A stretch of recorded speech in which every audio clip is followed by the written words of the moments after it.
सोचो, बचपन में गरीबी, नस्ल भेद, घरेलू हिंसा और पढ़ाई में फेल। सोचो, शरीर से कमजोर और दिमाग से टूटा हुआ। ऐसे में कोई कैसे बन सकता है navy seal, ultra marathon runner और वर्ल्ड रिकॉर्ड होल्डर? ये कहानी है डेविड गॉगिंस की, एक ऐसे इंसान की जिसने अपने दर्द को ताकत में बदल दिया और दुनिया को दिखा दिया कि यू कैंट हर्ट मी। बचपन का अंधेरा। मेरी जिंदगी का पहला सबक यही था, कोई तुम्हें बचाने नहीं आ रहा। डेविड का जन्म बफलो, न्यूयॉर्क में हुआ। देखने में ये एक साधारण सा परिवार लगता था, लेकिन घर के अंदर एक अलग ही दुनिया थी। डर, दर्द और हिंसा की दुनिया। उनके पिता ट्रनिस गॉगिंस एक सख्त और हिंसक इंसान थे। बाहर से वो एक सफल बिजनेसमैन थे जो स्केटिंग रिंग चलाते थे, लेकिन घर के अंदर एक अब्यूसिव टायरेंट। डेविड और उनकी मां को रोजाना मारपीट और गाली गलौज का सामना करना पड़ता था। जहां बाकी बच्चे स्कूल के बाद खेलते कूदते थे, डेविड को रात रात भर अपने पिता की स्केटिंग रिंक में काम करना पड़ता था। झाड़ू लगाना, सफाई करना और पैसों का हिसाब रखना। थकान से चूर होकर जब सुबह स्कूल जाते तो क्लास में उनका दिमाग सुन्न हो जाता। पढ़ाई में वो कमजोर थे क्योंकि ध्यान लगाने की ताकत ही नहीं बचती थी। स्कूल में डेविड को नस्ल भेद, रेसिज्म का सामना करना पड़ा। काले होने के कारण लोग उनका मजाक उड़ाते, नाम रखते और अलग थलग करते। घर में पिता का डर और बाहर स्कूल में नस्ल भेद, ये सब मिलकर उन्हें अंदर से तोड़ रहे थे। जब वो 8 साल के थे, उनकी मां उन्हें लेकर पिता के घर से भाग गईं। ये डेविड की जिंदगी का पहला बड़ा मोड़ था। पिता से आजादी, लेकिन गरीबी की जंजीरों में फंसना। नए शहर में रहना, नया स्कूल, नई मुश्किलें। लेकिन अब घर में कम से कम डर नहीं था। डेविड कहते हैं, अगर तुम अपनी कहानी बदलना चाहते हो तो पहले उसे ईमानदारी से देखो। उन्होंने अपने दर्द को नकारा नहीं, बल्कि मान लिया कि यही उनकी असली ताकत बन सकती है। क्योंकि जब आप अपनी सच्चाई से भागते नहीं, तभी आप अपनी किस्मत बदल सकते हैं। Self discovery and turning point. तुम्हारे अंदर एक अलग इंसान छुपा है, लेकिन उसे बाहर लाने के लिए तुम्हें अपने डर से लड़ना होगा। डेविड की पढ़ाई हमेशा खराब रही। हाई स्कूल तक पहुंचते पहुंचते वो मोटे, डरपोक और आत्मविश्वासहीन हो गए थे। वो अपने आप को लूजर मानते थे। उनका वजन लगभग 135 किलो था और हर दिन वो डोनट्स, बर्गर और सोडा पीकर अपनी हालत और खराब करते जा रहे थे। डेविड कहते हैं, मैंने खुद को आईने में देखा और सोचा, क्या यही मेरी जिंदगी है? मोटा, आलसी और डरा हुआ इंसान। एक दिन टीवी देखते हुए उन्होंने नेवी सील्स का डॉक्यूमेंट्री देखा। उसमें लोग कीचड़ में रेंग रहे थे, बर्फीले पानी में तैर रहे थे और दर्द को सहते हुए आगे बढ़ रहे थे। डेविड के दिल में एक आवाज आई, यही वो इंसान है जैसा मैं बनना चाहता हूं। लेकिन हकीकत में डेविड का सपना लगभग नामुमकिन था। वो ओवरवेट थे। नेवी सील में जाने के लिए उन्हें 3 महीने में लगभग 50 किलो वजन घटाना था। उन्हें तैरना नहीं आता था। वो दौड़ने में कमजोर थे। डेविड ने उसी रात से अपनी जिंदगी बदलने का फैसला किया। सुबह 4 बजे उठना, 10-15 मील दौड़ना, जिम जाना, तैरना सीखना। उन्होंने ये सब एकदम जीरो से शुरू किया। शुरू में उनका शरीर टूटने लगा, पैरों में छाले पड़ गए, सांस फूलने लगी। लेकिन उन्होंने एक नया नियम अपनाया, 40% रूल। जब तुम्हें लगता है कि अब मैं और नहीं कर सकता, तब तुम सिर्फ 40% तक ही पहुंचे हो। तुम्हारे अंदर अभी 60% ताकत बाकी है। इस सोच ने उन्हें हर दिन अपनी लिमिट से आगे जाने की ताकत दी। 3 महीनों में उन्होंने इतना वजन घटा लिया कि नेवी सील्स की ट्रेनिंग के लिए क्वालिफाई कर गए। गॉगिंस कहते हैं, पेन तुम्हारा दुश्मन नहीं है, वो तुम्हारा सबसे बड़ा ट्रेनर है। अगर तुम हर बार दर्द और मुश्किल से भागते हो तो तुम कभी अपनी असली ताकत को नहीं देख पाओगे। हेल वीक और मेंटल टफनेस, नर्क जैसी ट्रेनिंग और दिमाग की ताकत। दुनिया में सबसे ताकतवर इंसान वही है जो अपने दिमाग को कंट्रोल कर ले। डेविड नेवी सील्स में दाखिल तो हो गए, लेकिन असली लड़ाई अब शुरू हुई थी। सील्स की ट्रेनिंग दुनिया की सबसे कठिन ट्रेनिंग मानी जाती है। यहां हर पल आपका शरीर और दिमाग टूटता है। इस ट्रेनिंग का सबसे कठिन हिस्सा होता है हेल वीक। ये 5 दिन और 5 रात की ट्रेनिंग है जिसमें लोग मुश्किल से 4-5 घंटे ही सो पाते हैं। बाकी समय बर्फीले पानी में तैरना, कीचड़ में रेंगना, भारी लॉग उठाकर दौड़ना, मीलों तक तैराकी और रनिंग, लगातार पुशअप्स और पुलअप्स। पहली बार असफलता। डेविड का शरीर इस दर्द को झेल नहीं पा रहा था। पैरों में इतनी चोट लगी कि उनकी हड्डियां तक दिखने लगीं। उन्हें पहली बार सील ट्रेनिंग छोड़नी पड़ी, लेकिन उन्होंने हार नहीं मानी। 3 बार उन्होंने इस हेल वीक को शुरू किया। 2 बार चोटों और बीमारियों के कारण बाहर होना पड़ा, लेकिन तीसरी बार जब डेविड हेल वीक में उतरे तो उनका शरीर पहले से भी ज्यादा टूटा हुआ था। उनके पैरों पर खून के छाले थे, घुटनों में चोट थी, नींद की कमी से दिमाग चकरा रहा था। लेकिन इस बार उन्होंने ठान लिया था कि चाहे कुछ भी हो जाए, पीछे नहीं हटेंगे। उन्होंने एक तरीका अपनाया, द कुकी जार मेथड। जब भी उनका मन हार मानने लगता, वो अपने अतीत की सारी जीतों को याद करते। गरीबी से निकलना, 135 किलो से वजन घटाना, नस्ल भेद और डर को हराना, ये यादें उनके लिए कुकीज की तरह थीं। जब भी एनर्जी खत्म होती, वो अपने इस कुकी जार से मोटिवेशन निकालते। आखिरकार डेविड ने हेल वीक को पूरा किया। वो कहते हैं, मैंने सीखा कि शरीर तो एक हद तक ही टूटता है, लेकिन दिमाग अगर मजबूत हो तो इंसान कुछ भी कर सकता है। अकाउंटेबिलिटी मिरर और 100 माइल्स चैलेंज। तुम्हारे झूठ और बहाने सिर्फ तुम्हें पीछे खींचते हैं। आईने में खुद को देखो और सच्चाई स्वीकार करो। अकाउंटेबिलिटी मिरर, आईना सच दिखाता है। डेविड ने अपने कमरे की अलमारी पर आईना चिपका दिया। हर रोज वो आईने के सामने खड़े होकर खुद से सवाल करते थे, क्या तुम सच में मेहनत कर रहे हो? क्या तुम अपनी लाइफ बदलने के लिए ईमानदार हो, या फिर सिर्फ बहाने बना रहे हो? उन्होंने आईने पर पोस्ट इट नोट्स चिपकाना शुरू किया। हर नोट पर उनकी कमजोरी और टारगेट लिखा होता। तुम मोटे हो, दौड़ो। तुम पढ़ाई में कमजोर हो, किताब खोलो। तुम्हें तैरना नहीं आता, पूल में उतरो। इस आईने ने उन्हें झूठ से भागने नहीं दिया। The 100 miles challenge. एक बार डेविड को अचानक एक 100 माइल्स अल्ट्रा मैराथन में हिस्सा लेना पड़ा। समस्या ये थी कि उनके पास तैयारी के लिए सिर्फ 3 दिन थे। उन्होंने पहले कभी इतनी लंबी दौड़ नहीं लगाई थी। दौड़ की शुरुआत पहले 30 मील तक सब ठीक रहा, लेकिन 50 मील के बाद उनके पैर छिल गए, घुटने सूज गए और शरीर टूटने लगा। 90 मील पर पहुंचते पहुंचते हालत इतनी खराब हो गई कि वो जमीन पर गिर पड़े। पैरों से खून बह रहा था। लोग कहने लगे, अब ये खड़ा भी नहीं हो सकता। दिमाग की ताकत। लेकिन डेविड ने हार मानने से इनकार कर दिया। उन्होंने कहा, मैं अपने दिमाग को कठोर बनाऊंगा, जैसे हाथों पर छाले पड़ते हैं। हर दर्द को सहूंगा ताकि दिमाग मजबूत हो जाए। उन्होंने घुटनों और हाथों के बल रेंगकर धीरे धीरे फिर दौड़कर 100 माइल्स पूरा किया। अकाउंटेबिलिटी मिरर में हमारी असली सच्चाई दिखाता है। बहाने छोड़कर जब हम खुद को आईने में जवाब देते हैं, तभी जिंदगी बदलती है। इंसान का शरीर 100 बार टूट सकता है, लेकिन अगर दिमाग हार न माने तो जीत पक्की है। टेकिंग सोल्स, दूसरों की उम्मीदें तोड़ो। जब लोग सोचते हैं कि अब तुम हार मानोगे, उसी पल उन्हें गलत साबित करो। यही है दूसरों की रूह छीन लेना। टेकिंग सोल्स का मतलब क्या है? गॉगिन्स कहते हैं, टेकिंग सोल्स अपने दुश्मन, आलोचक या फिर अपने सामने वाले को इतना चौंकाना कि वो कभी उम्मीद न करे। मतलब, अगर कोई सोच रहा है कि अब तुम थक जाओगे, हार मान लोगे, तो तुम उसी वक्त और ज्यादा ताकत दिखाओ और उन्हें शॉक कर दो। नेवी सील्स की हेल वीक में इंस्ट्रक्टर्स का काम था कैडेट्स को तोड़ना। वे लगातार चिल्लाते, उन्हें बर्फीले पानी में भेजते, नींद छीनते और कहने लगते, तुम लोग निकम्मे हो, ये ट्रेनिंग तुमसे नहीं होगी।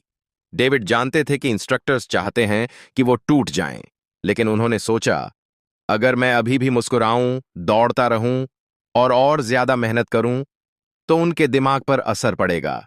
यही होगा टेकिंग सोल्स। मुस्कुराहट से वार। जब बाकी कैडेट्स थक कर गिर रहे थे, डेविड और ज्यादा मेहनत कर रहे थे। बर्फीले पानी में भी वो हंस रहे थे। इंस्ट्रक्टर्स हैरान रह गए, ये लड़का आखिर है कौन? ये हार क्यों नहीं मानता?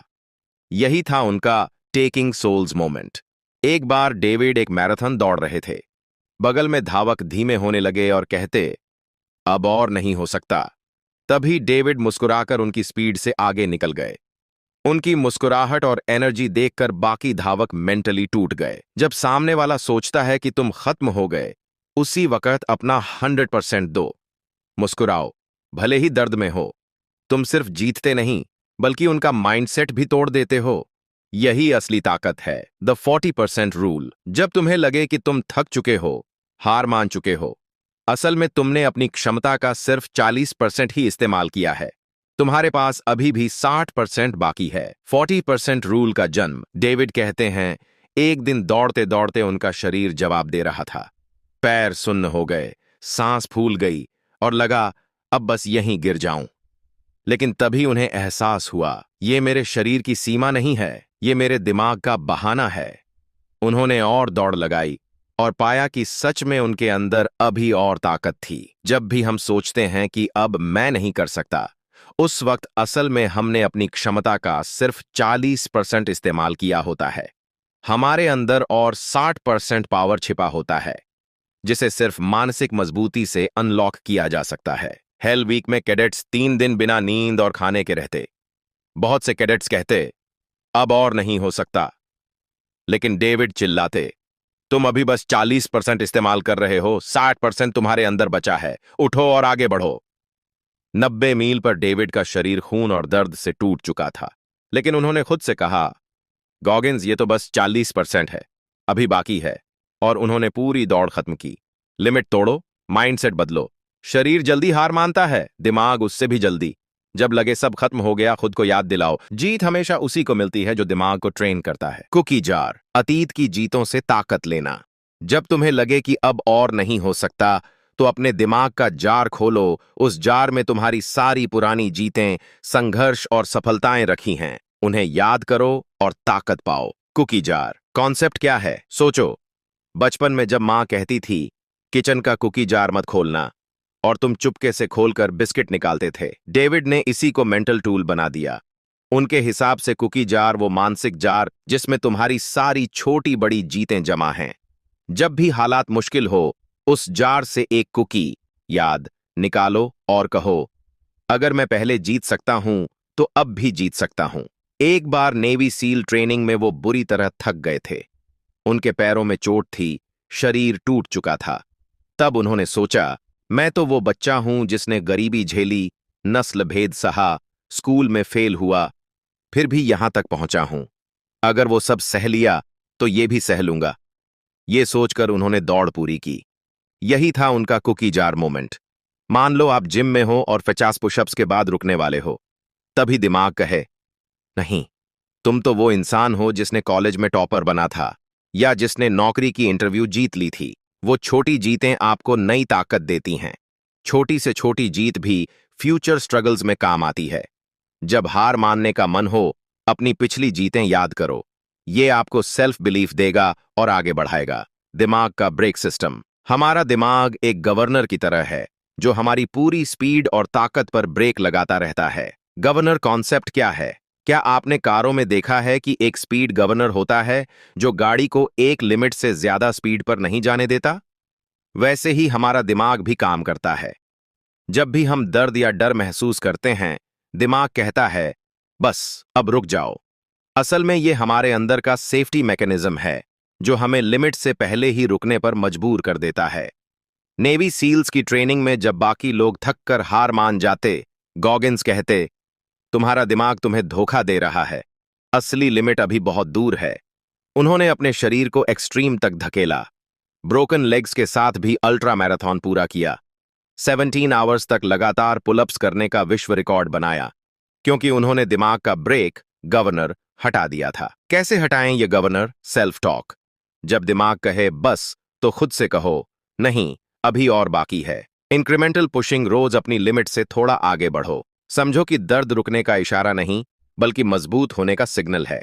सोचो, आप दौड़ रहे हो और 2 किलोमीटर बाद ही दिमाग बोले, थक गए, बस करो। लेकिन आप 500 मीटर और दौड़ते हो। यहीं से असली ग्रोथ शुरू होती है। गॉगिंस कहते हैं, हर इंसान अपनी लिमिट से कहीं ज्यादा कर सकता है, अगर वो दिमाग का गवर्नर हटा दे। असली रुकावट आपका शरीर नहीं, आपका दिमाग है। जितनी बार आप गवर्नर हटाओगे, उतनी बार आपकी क्षमता बढ़ेगी। पेन सिर्फ टेम्पररी है, लेकिन हार मानना परमानेंट है। The empowerment of failure. नाकामी से ताकत बनाना। सक्सेस तुम्हें आराम देता है, लेकिन फेलियर तुम्हें शेप करता है। डेविड का नाकामी भरा सफर। नेवी सील बनने से पहले डेविड ने 2 बार सील ट्रेनिंग छोड़ दी। एयरफोर्स पैरा रेस्क्यू से भी उन्हें मेडिकल इश्यूज की वजह से बाहर होना पड़ा। कई अल्ट्रा मैराथन्स में वो बीच में ही टूट गए। लेकिन उन्होंने हर फेलियर से ये सीखा कि मैं कहाँ कमजोर हूं, किस जगह मुझे और मजबूत होना है, किस दर्द को झेलना है और किसे अनदेखा करना है। डेविड कहते हैं, जब भी मैं गिरा, मैंने खुद से पूछा, मैं क्यों गिरा और अगली बार मैं कैसे उठूंगा। उन्होंने हर फेलियर को एक फीडबैक सिस्टम बना लिया। अगर वो गिरते, तो अगली बार और तैयार होकर लौटते। मान लो आप एग्जाम में फेल हो जाते हो। ज्यादातर लोग कहते हैं, बस ये मेरे बस की बात नहीं। लेकिन अगर आप गॉगिन्स की तरह सोचो तो कहोगे, अच्छा, इस बार मैथ कमजोर रही, अगली बार इसी पर डबल मेहनत करूंगा। यही सोच फेलियर को पावर बना देती है। डेविड का गिनेस वर्ल्ड रिकॉर्ड पुलअप्स के लिए उन्होंने 3 बार कोशिश की। पहली बार फेल, हाथों से खून निकला। दूसरी बार फेल, शरीर टूट गया। लेकिन तीसरी बार उन्होंने 17 घंटे में 4 या 30 पुलअप्स करके वर्ल्ड रिकॉर्ड बना दिया। अगर वो फेलियर से डर जाते तो कभी यह संभव न होता। फेलियर से मत भागो, इसे अपनाओ। हर असफलता में इंप्रूवमेंट का सीक्रेट छुपा होता है। जब आप फेल होकर भी आगे बढ़ते हो, तभी आप दूसरों से अलग बनते हो। Uncommon amongst uncommon. जब आप एक कमरे में सबसे अच्छे बन जाते हो, तो अब आपका असली इम्तिहान शुरू होता है। कॉन्सेप्ट समझो। ज्यादातर लोग एवरेज बनकर खुश हो जाते हैं। कुछ लोग एक्स्ट्रॉर्डिनरी, असाधारण बनने तक मेहनत करते हैं। लेकिन गॉगिन्स कहते हैं, असली जीत तब है जब आप असाधारण लोगों में भी स्टैंड आउट करो। नेवी सील्स वैसे भी दुनिया के सबसे टफ लोग माने जाते हैं, लेकिन गॉगिन्स वहां भी एवरेज नहीं बनना चाहते थे। जब बाकी सील्स 100 पुशअप्स करते, वो 200 करते। जब बाकी लोग आराम करते, वो एक्स्ट्रा माइल्स दौड़ते। जब बाकी सेटिस्फाइड होते, गॉगिन्स खुद से पूछते, मैं और कितना कर सकता हूं। इसी सोच ने उन्हें अनकॉमन अमंगस्ट अनकॉमन बना दिया। मान लो आप एक टॉपर्स की क्लास में हो, बाकी सब 90% ला रहे हैं और आप भी 90% पर खुश हो जाते हो। लेकिन अगर आप गॉगिन्स माइंडसेट अपनाओ, तो सोचोगे, मैं 95% लाऊंगा और बाकी सबसे बेहतर बनूंगा। यही फर्क एवरेज, एक्स्ट्रॉर्डिनरी और लेजेंडरी में होता है। कैसे बने uncommon amongst uncommon? Compare to yourself, not others. दूसरों से नहीं, अपने कल के वर्जन से बेहतर बनो। Never stay satisfied. Satisfaction L growth का दुश्मन। Push beyond group standard. अगर सब 10 कर रहे हैं तो आप 15 करो। ऑर्डिनरी लोग जल्दी हार मान लेते हैं। एक्स्ट्रॉर्डिनरी लोग मेहनत करते हैं और अलग दिखते हैं। लेकिन लेजेंडरी लोग एक्स्ट्रॉर्डिनरी लोगों में भी खुद को प्रूव करते हैं। यही माइंडसेट आपको भीड़ से अलग बनाएगा। व्हाट इफ, अगर मैं और आगे जाऊं तो? जरा सोचो, अगर तुम हार मानने की बजाय हर बार उठ खड़े होते, तो आज कहां होते? डेविड कहते हैं कि हमारी असली जिंदगी एक व्हाट इफ सवाल से जुड़ी है। व्हाट इफ मैं हार न मानूं? व्हाट इफ मैं अपनी लिमिट से आगे निकल जाऊं? व्हाट इफ मैं वो बन जाऊं जिसकी मैंने कभी कल्पना भी नहीं की? डेविड एक मोटे, परेशान और टूटा हुआ इंसान थे। सेल्फ एस्टीम जीरो और कोई फ्यूचर नहीं। लेकिन उन्होंने खुद से पूछा, व्हाट इफ मैं नेवी सील बन सकता हूं? उस सवाल ने उन्हें ट्रांसफॉर्मेशन की राह पर डाल दिया और फिर उसी से वो बने navy seal, ultra runner, Guinness world record holder और सबसे ज्यादा मेंटल टफनेस वाले इंसान। डेविड कहते हैं, जब आप खुद की सबसे स्ट्रांग वर्जन की कल्पना करते हो और फिर उसकी तरफ काम करते हो, तो जिंदगी बदल जाती है। अगर आप खुद को हमेशा कमजोर मानते हो, तो आप कमजोर ही बने रहोगे। लेकिन अगर आप सोचते हो, मैं भी महान बन सकता हूं, तो आपका दिमाग और शरीर उसी दिशा में काम करने लगता है। मान लो आप कहते हो, मुझे बस 60% चाहिए एग्जाम में पास होने के लिए, तो आपका दिमाग 60% तक ही काम करेगा। लेकिन अगर आप कहो, व्हाट इफ मैं 95% लाऊं, तो आपकी मेहनत और स्ट्रैटेजी उसी हिसाब से बदल जाएगी। रिजल्ट भले 90% आए, लेकिन आप एवरेज से बहुत ऊपर पहुंच चुके होंगे। व्हाट इफ सोच की इमेजिनेशन को रियलिटी में बदलना। लिमिट्स सिर्फ आपके दिमाग में हैं। खुद से बड़े सवाल पूछो और उनके जवाब एक्शन से दो। यही सवाल आपकी जिंदगी को एक्स्ट्रॉर्डिनरी बनाता है। दोस्तों, डेविड गॉगिन्स की ये कहानी हमें एक ही बात सिखाती है। जिंदगी में असली दुश्मन गरीबी, हालात या मुश्किलें नहीं हैं। असली दुश्मन है हमारा दिमाग, जो जल्दी हार मान लेता है। अगर आप अपने एक्सक्यूजेस को हराना सीख गए, अगर आप 40% रूल को मानकर अपनी लिमिट्स तोड़ दी तो कोई ताकत आपको रोक नहीं सकती। याद रखो, पेन टेम्पररी है, ग्रोथ परमानेंट। लिमिट्स सिर्फ इल्यूजन हैं और कांट हर्ट मी का मतलब है कुछ भी हो जाए, मुझे तोड़ नहीं सकते। अगर ये वीडियो आपके दिल को छू गई हो तो एक वादा करो, आज से खुद को अंडर एस्टिमेट नहीं करोगे। हार मानने से पहले हमेशा याद रखोगे, मैं अभी सिर्फ 40% तक पहुंचा हूं। और दोस्तों, ऐसी ही लाइफ चेंजिंग किताबों का विजडम पाने के लिए चैनल बुकसूत्रा ओरिजिनल को अब भी सब्सक्राइब कर लो, क्योंकि यहां हर किताब आपको एक नई जिंदगी सिखाती है। एक्सक्यूजेस छोड़ो, लिमिट्स तोड़ो और याद रखो, यू कैंट हर्ट मी।